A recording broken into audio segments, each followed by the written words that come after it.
ఏంటి మామ ట్రైన్లో కూడా ఫోన్ చూస్తున్నావు? ఎంజాయ్ చేద్దాం మామ. సరే ఫోన్ పక్కన పెట్టినా, చెప్పు ఏం ఎంజాయ్ చేద్దాం? ట్రైన్లో నుంచి దించి ఎంజాయ్ చేద్దామా? ఏంటి మామ అలా అంటావు? మరి ఇంకెలాగనాలి మామ? సరే మామ నీ ఇష్టం. అమ్మయ్య ఖాళీనే ఉంది సీటు.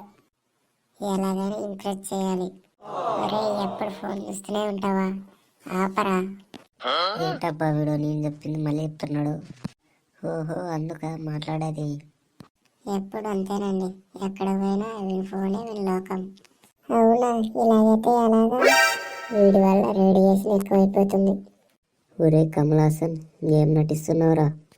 అవునండి, ఈ రేడియేషన్ వల్ల పక్షులు చనిపోతున్నాయి పాపం. అవి చనిపోతే నేను మొబైల్ కూడా కొనలేదు. ఓహో అలానా, చెప్తా నీ పని. ఎంత మంచివారండి మీరు. అవి కూడా బతకాలి కదా. అయితే చెప్తా నీ పని.